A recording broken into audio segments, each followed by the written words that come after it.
grabe itong ano niyo, guys 'no, reading niyo.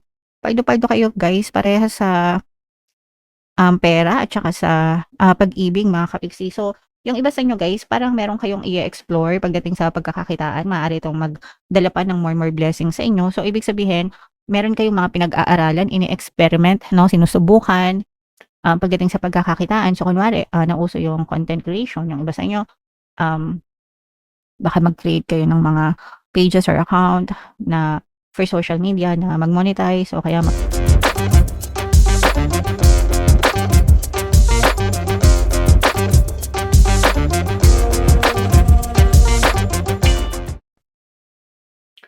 Hello guys, hello Sagittarius. Welcome back to Pinoy Pixie Tarot. Ang pamagat ng episode natin for tonight is Lionsgate Portal para ngayong Lionsgate season ngayong August guys para sa Sagittarius, Sun, Moon, Rising Sign and Venus.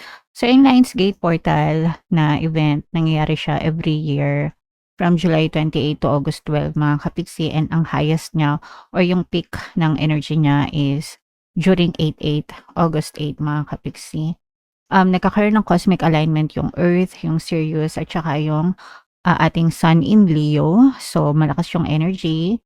Kaya make sure na naka-focus yung energy nyo sa mga intentions nyo para mag-manifest siya, Sagittarius, okay? So, unahin natin tong deck na 'to. Ito yung mga angel, messages para sa inyo guys. So, yung first message natin, ito guys, kailangan ng pasensya sa lahat ng bagay. Especially when it comes to manifestation, when it comes to manifesting things in your life. Marami ditong ano guys, no? Hindi kayang gawin yung maging mapagpasensya mga kapiksi.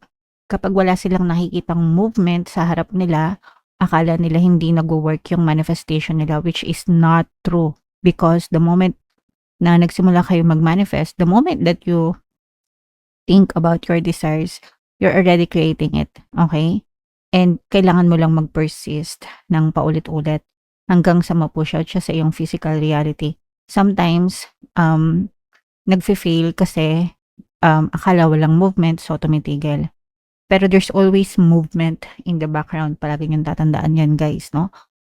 Palaging minumove ni universe yung mga tao, bagay, sitwasyon sa paligid mo hanggang sa ibigay ni universe yung gusto nyo mga kapiksi. Okay? Kaya wag kayong mag-give up. Just persist. And one day, lahat ng evidences ipapakita sa'yo ni universe, Sagittarius. Okay? Alright. And yung next message guys, ito kailangan alam nyo yung mga priorities nyo sa buhay, yung mga dapat nyong unahin mga kapiksi, no? Sometimes kasi masyado tayong busy sa buhay natin, no? Nakakalimutan natin yung mga priorities natin, guys. So, gawa kayo ng listahan and kung ano yung mga importante, mga urgent, yun yung unahin nyo para may natatapos kayo, okay? Right. And another message for you, Sagittarius. Counselor, ito hindi naman 'to magre-resonate sa lahat, pero there are some people guys 'no, na talagang natural, counselor sila. Meaning, may mga tao na lapitin ng mga tao para manghingi ng advice 'no. And hindi niyo alam na nakakatulong kayo sa kanila kasi gumagaan yung pakiramdam nila each time na nabibigyan niyo sila ng advice mga kapiksi, okay? So, yeah. Kung ganyan kayo, huwag kayong magsawa guys na magbigay ng advice, libre lang naman 'yun, 'di ba? Wala namang bayad. So, yeah. Comment down below if naka-resonate kayo diyan sa mga messages na 'yan, Sagittarius. Ito naman ay sa love life guys, tingnan naman natin yung energy surrounding your love situation. Kung ano lang yung maka-resonate sa inyo guys, take that message. So, eto guys, ibig sabihin nito, puwedeng nami-miss niyo yung isa't isa lalo na kung LDR kayo. Puwede rin na hiwalay na kayo mga kapiksi tapos nami-miss niyo yung person niyo or nami-miss nila kayo and tinitingnan nila yung mga pictures niyo together 'no. Yung mga pictures niyo puwedeng ini-stalk din kayo nito guys sa SOCMED para makita kung ano yung latest na nangyayari sa inyo. Yung iba naman sa inyo guys puwedeng, um, you are making or creating good memories with your partner o specific person kung okay kayo ng person mo, guys. Okay? Hmm. Yung next message for you, Sagittarius. Soulmates, no? For some of you, kung single ka mga kapiksi, pwedeng ipakilala sa'yo ni universe yung soulmate mo. For some of you naman, kung kayo ay may mga partner na, pwedeng yung partner mo, siya na yung soulmate mo or siya yung soulmate mo, mga kapiksi. So, kapag soulmate, hindi yan absuelto sa mga away. Siyempre, may mga pag-aaway pa rin yan dahil sa magkaibang preference. Pero, mas madalas yan nagkakasundo kasi compatible sila, align sila sa lahat ng bagay, malalim yung connection. Yun yung ibig sabihin ng soulmate. Soulmate is different from twin flame. You can have multiple soulmates mga kapiksi pero twin flame mo isa lang. Kasi yung twin flame mo, siya yung kabiyak ng kaluluwa mo. So isang soul lang kayo pag twin flame. Pag soulmates, magkaibang soul. Okay? And another message, Sagittarius. Ito naman, nagkakaroon ng healing sa relationship, nag-i-evolve kayo together, nag-grow, nagmamature, nag-mutate. Pero nag-grow yung relationship nyo mga kapiksi. Ibig sabihin, habang tumatagal, lalo nyo nakikilala yung isa't isa and doon nyo nare-realize kung gaano nyo kamahal yung isa't isa mga kapiksi. Okay? Sa kabila ng mga hirap at mga problema na dinadanas nyo, guys. Alright? So, comment down below if naka-resonate kayo dyan, mga kapiksi. So, ito yung deck na gagamitin natin, guys. Shuffle natin to. Hanapin natin yung energy ng Sagittarius. Habang sinashuffle ko to, guys, panoorin nyo muna yung video natin regarding sa ating paano mag-manifest ng abundance video course. Kapiksi, sawa ka na ba sa mga struggles at hirap sa buhay mo? Masipag ka ba at masikap sa buhay ngunit hindi ka pa rin umaasenso? Ilang beses ka na bang nag-attempt mag-negosyo at mag-invest pero palagi ka pa rin nalulugi? Sa pagkakataon na ito ay maaaring may subconscious beliefs ka na nagiging balakid sa iyong pag-unlad at pagyaman. Introducing, paano mag-manifest ng abundance video course. Dito ay matututunan mong ma-overcome ang mga balakid mo para tuluyan ka ng umunlad, umasenso, sumagana, maging matagumpay, successful at maswerte sa iyong kabuhayan, pera, trabaho, negosyo, salapi at kaperahan ng bonggang-bongga. Dali, mag-send na ng email sa pinoypixie@gmail.com at simulan na ang iyong pagyaman ngayon. Alright, so sa lahat ng gusto mag-apply ng course, guys, meron tayong paano mag-manifest ng abundance video course, paano mawala ang third party at magkaroon ng harmonious na relationship, paano pabalikin si ex, revise breakup. Sa mga interesado, guys, mag-send lang kayo ng email sa pinoypixie@gmail.com. And sa mga naghahanap ng pampaswerte, guys, meron tayong money shaker jar.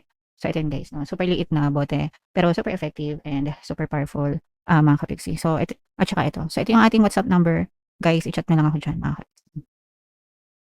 Okay, so this is both positive and negative. Sagittarius kayo ay represent ng Queen of Wands, mga kapiksi. Ang nakikita lang naman natin na negative dito, guys, is for some of you, maaaring nagkakaroon ng, parang merong pinagtataguan yung iba sa inyo or may nagtatago sa inyo, mga kapiksi, pagdating sa pera. Kung kayo yung umutang, parang nagtatago kayo sa pinag-utangan nyo. Kung kayo naman yung inutangan, pinagtataguan kayo ng utang sa inyo. Probably because wala silang pambayad, mga kapiksi. Okay? So, may mga ganong ganap sa inyo. So, pag kayo yung umutang, guys, huwag nyong taguan, huwag nyong takbuhan kasi kawawa yung nagpautang sa inyo. It's your obligation to pay off your debts, guys.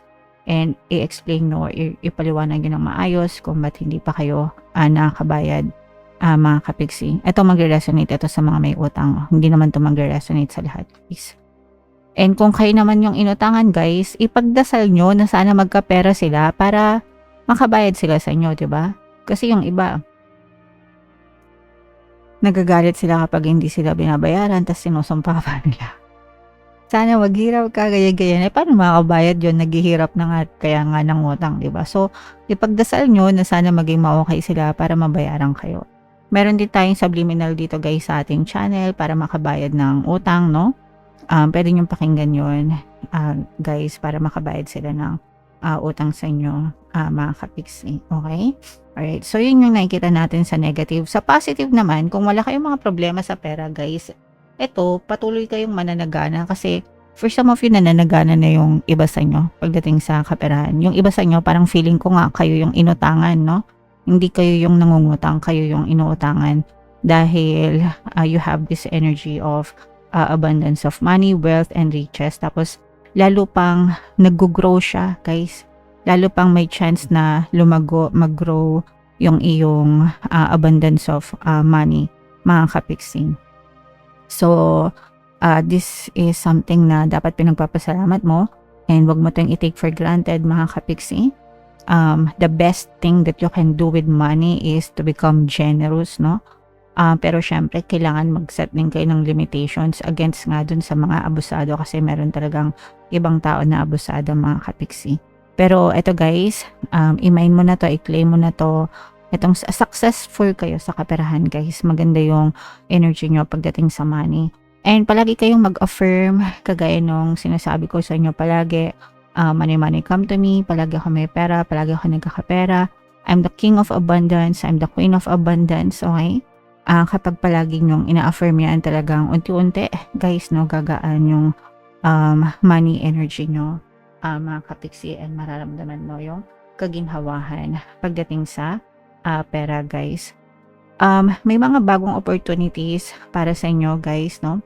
Pero yung iba natatakot, meron kayong parang hindi kayo confident, natatakot kayo lumabas ng inyong comfort zone, pero may mga friends and family kayo, supporting family na mag-encourage sa inyo, no? Na i-push nyo kung ano yung gusto nyong gawin para lumabas kayo ng comfort zone nyo. Parang sila yung magsisilbing inspiration, pwedeng inspiration or strength, no? Source of strength nyo, source of lakas, source of confidence nyo, mga kapiksi.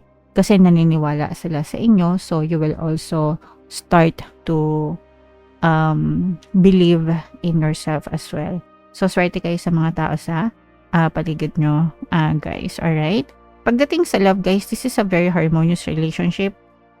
Sabi nga natin, di ba, guys? For some of you, pwedeng soulmate connection yan.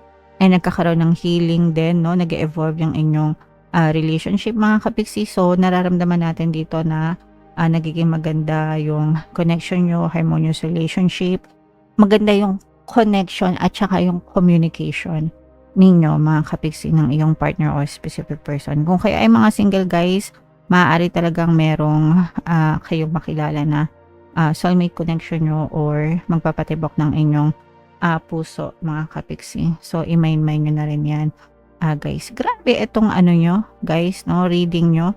Paldo-paldo kayo, guys, parehas sa pera at saka sa pag-ibig, mga kapiksi. So, yung iba sa inyo, guys, parang meron kayong i-explore pagdating sa pagkakakitaan. Maaari itong magdala pa ng more blessings sa inyo. So, ibig sabihin, meron kayong mga pinag-aaralan, ini-experiment, no? Sinusubukan pagdating sa pagkakakitaan. So, kunwari, nauso yung content creation. Yung iba sa inyo, baka mag-create kayo ng mga pages or account na for social media na mag-monetize o kaya mag-affiliate kayo o kaya mag-online selling kayo, live selling or whatever, guys, kahit ano na pwedeng pagkakitaan. Pero ini-explore nyo siya, inaaral nyo, ini-experiment nyo, mga kapiksi, and magdadala pa yan ng more blessings and more kasaganaan sa inyo. And ito, guys, nakikita natin na sa relationship, syempre, hindi naman maiwasan na nagkakaroon kayo ng pag-aaway, pero one of you is very compassionate, no? Yung isa sa inyo, ng person mo, masyadong maunawain, malambing, maintindihin, matyaga, no? And yun yung matured na nagdadala ng relationship ninyo, mga kapiksi. Okay? So, it's either ikaw itong mature na to or yung person mo. Pero dahil dun sa maturity nyo and sa pagiging compassionate nyo, nasosolve yung mga issues sa relationship, guys. Wala namang relationship na perfect, guys. Actually, perfect yung relationship na kahit papano is nagkakaroon ng pagtatalo and pag-aaway. Kasi kung walang pagtatalo and pag-aaway, hindi magiging perfect yung relationship nyo, guys.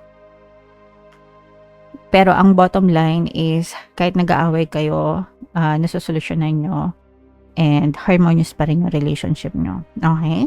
Alright, so yeah. Comment down below, Sagittarius, if feeling nyo nakaresonate kayo dyan. And lahat ng mga magaganda, itong abundance of money na to, itong mga bagong pagkakakitaan, itong harmonious na relationship guys, lahat yan i-main nyo na sa comment section. And for more tarot readings, ito yung playlist nyo. Ito naman yung ating success stories ng paano mag-manifest ng abundance videos. Panoorin itong video natin guys about money shaker jars. Thank you for liking, sharing, and subscribing. See you next time guys. I love you all. Have a nice day. Bye-bye.